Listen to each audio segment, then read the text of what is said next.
Hello, my wonderful viewers, and welcome to another episode of Betty Adams Overanalyzes. Today, I am going to gloat a little.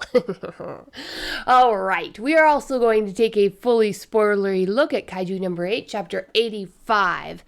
This was an oddly synchronous chapter for me. I had just been having a rather deep discussion with a friend about child soldiers and the trauma and suffering that they go through, and how the world responds to that suffering. Then this chapter drops.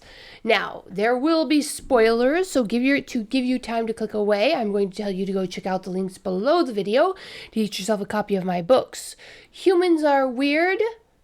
We Took a Vote. Seriously, they're quite good and available on Amazon. Go get one. Now, on to the spoilers. No one is going to be shocked by what actually happened in this chapter.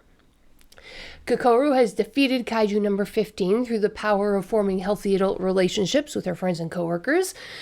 Kaiju number 15 has a bit of lag time as all of that brain matter slowly dies, cut off from her life-giving core. And because Kakoru was still connected to Kaiju number 15's mental network of extended megadendrites, Kakoru got to witness as Kaiju number 15's short, brutal life flashed before her dying eye. Then, after our emotions have been wrung a bit, or were they, Kakoru extends to Captain Narumi the same hand of supporting friendship that Kafka had extended to her. Except where Kafka inspired Kakoru to defeat Kaiju number 15 with the power of friendship, Kakoru inspires Narumi to defeat his waterborne Kaiju out of, well, spite, because that is the kind of relationship they have. Like I said, there is absolutely nothing in the plot of this episode that is surprising.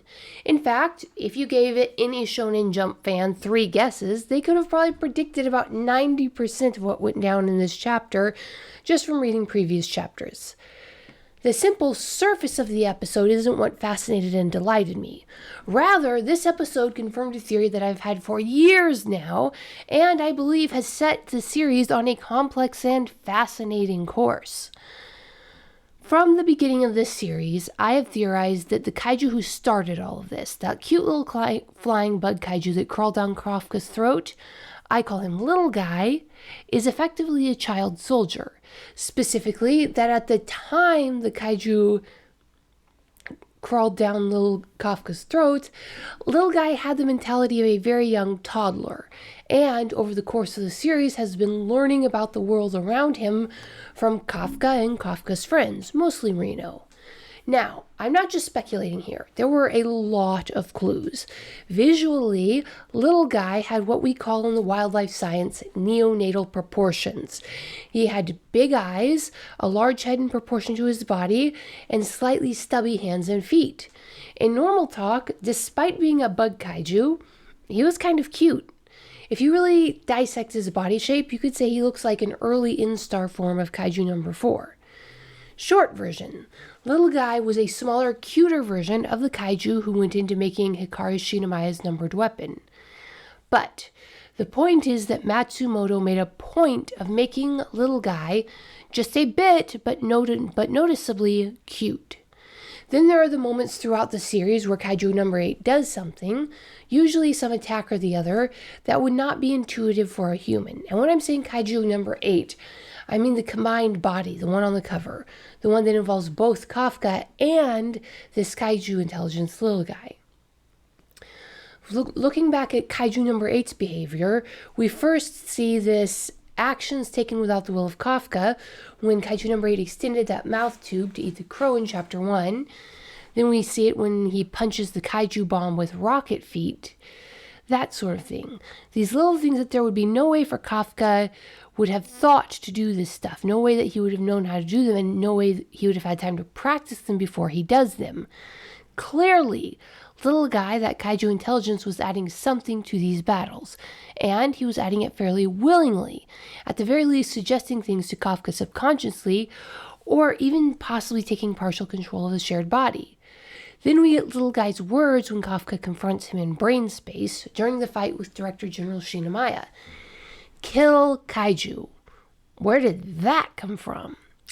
Well, according to this theory, it came from the moment that Little Guy crawled down Kafka's throat and started absorbing Kafka's impressions. From that first moment, little guy, who in this scenario is a toddler mentality, was bathed in horror and revulsion. The very first positive emotions the little guy experienced from Kafka only came after punching that skull kaiju in the face. Then the little girl thanks Kafka tearfully, and Kafka and the little guy get a wash of positive emotions, dopamines, endorphins, all that good stuff. So the little guy has an instant strong connection between killing kaiju and getting rewarded. So, again, for years I've had this theory that little guy was a toddler who for one reason or another sought out either Kafka specifically or someone like Kafka, and has been slowly learning and growing with Kafka, Reno, and later Kokoru for his moral and spiritual guides. Meanwhile, Kafka is just a loathing little guy, fearing him and wanting him gone, which cannot be doing good things for the little guy's mentality. But all this time, there was one huge honking piece of evidence missing from my theory. We had no idea if any kaiju was capable of that level of complex social emotions. We didn't know if young kaiju experienced human-like developmental stages. They could have, there was no proof against it, but we just didn't know. But now we know that, at least for Kaiju number 8's hand-picked children, they are all born both physically and emotionally undeveloped, but with the potential to both physically and mentally grow.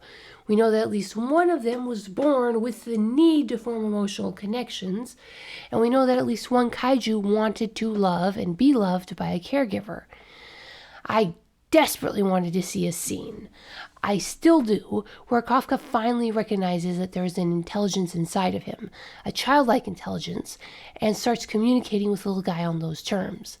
I wanted to see Kafka actually form a relationship with little guy, but up till now, I hadn't seen enough evidence to confidently expect that we would get to see that scene in the Mindscape where Kafka makes peace with his inner kaiju. But now I am confident that we will get to see that scene.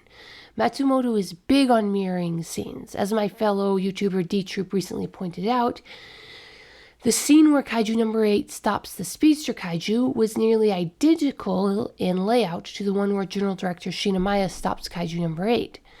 This wasn't just artistic mirroring, it also symbolized the fact that Kokoru's father was still there for her in a very real way, protecting her through 2 generations of passing down his knowledge in the Defense Force.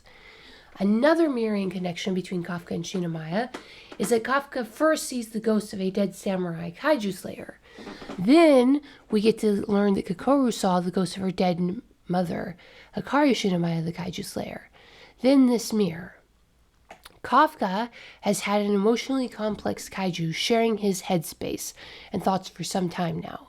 That kaiju has time and again, through both how it's depicted in art and its behavior, shown itself to be mentally a child in search of affection from those older than it.